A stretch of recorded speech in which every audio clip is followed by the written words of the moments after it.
eh,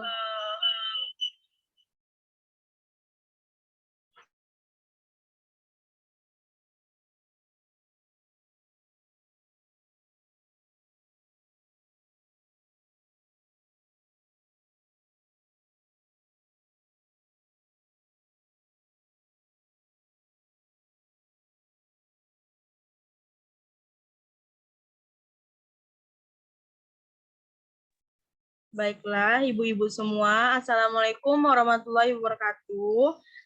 Selamat siang, ibu-ibu semua. Eh, apa kabar ibu-ibu semua? Sehat?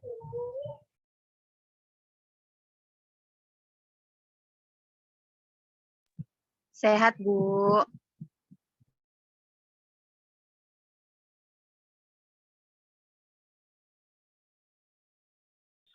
Baiklah, bagus ya Bu, sehat-sehat ya Bu.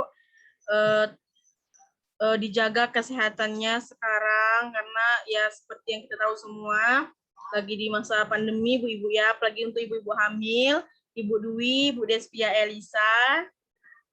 Baiklah Ibu, perkenalkan Ibu, di sini saya bernama Nur Hayati. Saya di sini akan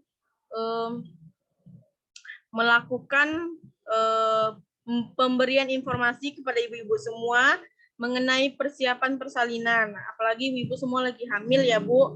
Jadi ada beberapa hal yang harus disiapkan, lalu ada beberapa hal juga yang harus Ibu ketahui dalam persalinan ini, ya Bu Ibu ya. Nah, sebelum itu, perkenalkan nama saya Nur Hayati. Saya yang bertugas di Puskesmas di desa ini. Izinkan saya untuk memberikan ibu-ibu sedikit informasi agar ibu-ibu mengetahui apa saja yang harus dipersiapkan dalam persalinan, apa saja tanda-tanda yang ibu harus ketahui, apa saja bahaya-bahaya dalam persalinan, bagaimana posisi persalinan yang baik. Baik ibu-ibu, di sini saya akan memulai, ya ibu-ibu ya. Nah, seperti yang kita ketahui persalinan. Ibu-ibu semua pasti sudah tahu nih persalinan itu apa. Apalagi ibu-ibu sekarang lagi mengandung nih. Nah, setelah mengandung 9 bulan, pasti kita akan yang namanya berada di fase persalinan ya ibu-ibu ya. Nah, persalinan itu apa? Nah, persalinan itu proses pengeluaran hasil konsepsi atau yang biasa kita sebut itu janin atau kandungan. Ibu-ibu pasti semuanya bahagia kalau misalnya lagi hamil, terus tidak sabar menunggu kehadiran sang buah hati. Pasti ya ibu-ibu ya, pasti sangat bahagia. Proses persalinan ini juga melelahkan juga nih untuk ibu-ibu karena kita harus butuh tenaga yang sangat besar ya ibu-ibu ya. Lalu ada banyak-banyak hal juga yang harus ibu-ibu ketahui nih dalam persalinan, bukan sekedar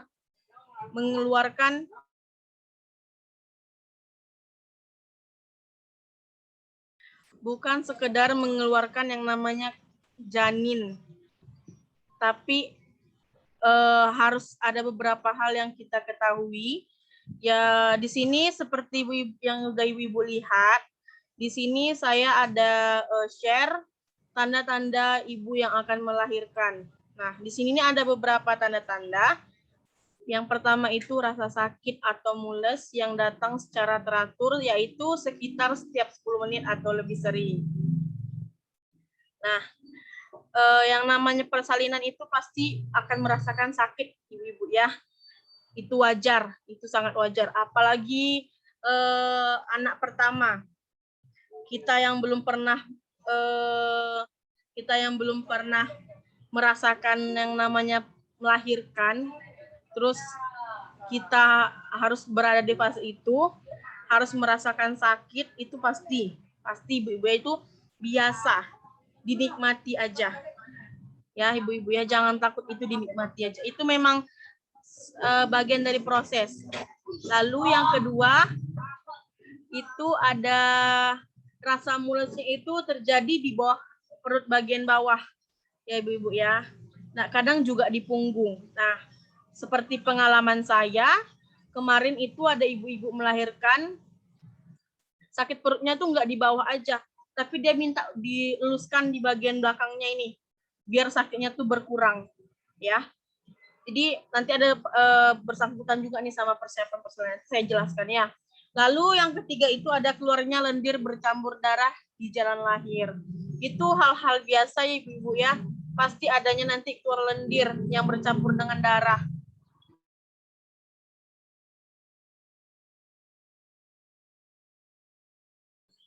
Itu hal-hal yang sangat biasa. Apalagi kita bidan tuh dalam dalam mengecek pembukaan itu pasti yang dilihat tuh itu lendir-lendirnya bercampur darah atau tidak.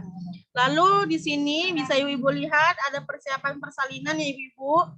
Yang pertama, ini bukan hanya ibu-ibu yang harus tahu, tapi bapaknya juga harus tahu, keluarganya harus tahu, ya.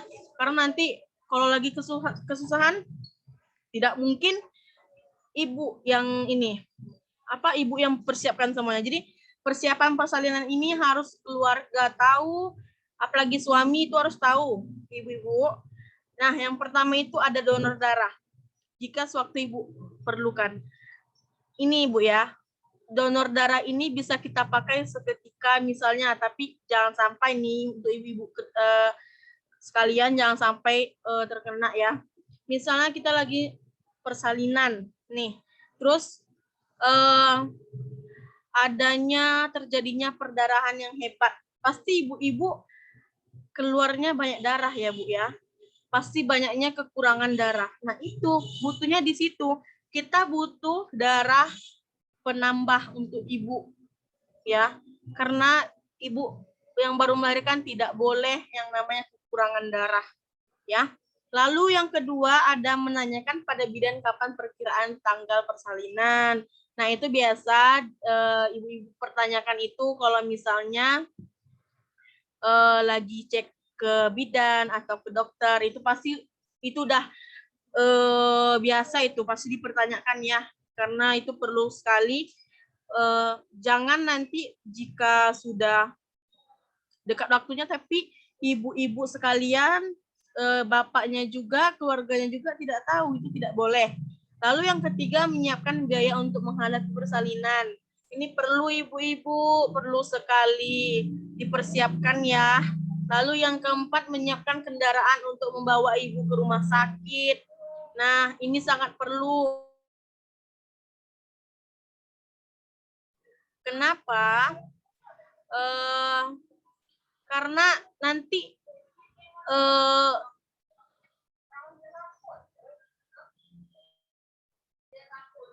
kendaraan ini sangat perlu untuk membawa ibu ke puskesmas, apalagi misalnya di desa-desa.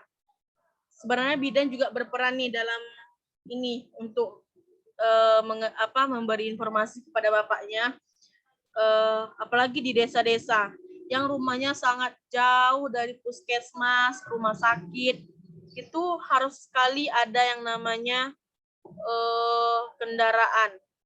Misalnya seperti di pulau-pulau nih, kadang ada nih rumahnya yang jauh sekali dari puskesmas. Nah, itu kadang alat transportasinya itu pakai kayak pompong gitu ya, Bu. Nah, itu harus dipersiapkan ibu-ibu. Nah, jadi butuh kesadaran sendiri juga. Ini rumah ibu-ibu jauh nggak ya dari puskesmas? Rumah saya jauh nggak ya dari puskesmas? Begitu.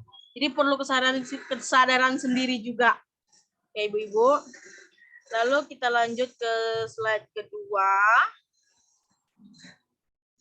Nah, di sini ada tanda-tanda bahaya persalinan. Nah, yang pertama ada demam tinggi. Ibu-ibu dijaga kesehatannya sebelum persalinan. Harus sehat jasmani dan rohani. Lalu yang kedua, bayi tidak lahir 12 jam setelah adanya tanda-tanda persalinan. Ini bahaya ya, Bu ya. Karena kami di puskesmas itu memang seluruhnya tuh pasti ada targetnya. Misalnya dalam 12 jam, tanda itu keluar, bayinya harus keluar. Kalau tidak, itu bisa dirujuk. Bisa dilakukan operasi sesar. Ya ibu-ibu. Lalu yang ketiga, ada perdarahan melalui jalan lahir diperkirakan lebih dari 2 gelas. Nah ini tadi, ini yang berpengaruh tadi terhadap persiapan persalinan. Darahnya untuk ini, kalau misalnya terjadi perdarahan oleh ibu-ibu, tapi jangan sampai. Lalu yang keempat, air ketuban keluar sebelum tanda persalinan muncul. Ini namanya ketuban pecah dini. Ini bahaya ibu-ibu ya, kalau ketuban udah kering itu kadang sampai bisa disesar nanti anak-anaknya. Ya. Nah, di sini ada yang harus perlu ibu ketahui, ada macam-macam posisi bersalin. Ada posisi miring, ada posisi jongkok, ada posisi merangkak, ada posisi setengah duduk, posisi berbal. Nah, ini biasa sering nih. Ya, ibu-ibu ya. Di rumah sakit atau di puskesmas, kemarin saya pernah nih, ibu-ibunya susah nih melahirkan. Nah, ini kami sarankan nih, posisi miring. Dia nggak bisa juga kami posisikan jongkok. Nggak bisa juga posisikan merangkak, nggak bisa juga. Sampai pokoknya dia bisa. Sampai dia bisa posisi apapun harus kita cobakan. Ini macam-macam posisi yang harus ibu ketahui. Ya ibu-ibu ya. Baiklah, sudah selesai informasi dari saya mengenai persiapan persalinan. Ibu-ibu harus mengetahui sekali nih persiapannya bagaimana, tanda-tandanya bagaimana, bahayanya bagaimana. Ya, ibu-ibu harus sehat semuanya. Jadi ibu-ibu, sebelum saya akhiri, apakah ada yang ingin ditanyakan?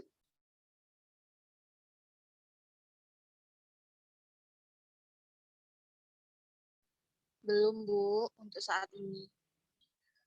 Baik, kalau Ibu Desvia dan Ibu Dwi belum ada pertanyaan, saya harap ibu-ibu mengerti ya apa yang saya sampaikan tadi. Tolong disimak baik-baik, dipahami, apalagi ibu lagi dalam masa hamil yang akan mengalami fase persalinan, harus dipahami apa yang saya jelaskan tadi di dalam slide ini. Baiklah Ibu, jika tidak ada pertanyaan, saya akhiri. Mohon maaf jika ada salah kata. Saya akhiri dengan wassalamualaikum warahmatullahi wabarakatuh. Terima kasih, Bu. Waalaikumsalam warahmatullahi wabarakatuh. Terima kasih, Bu.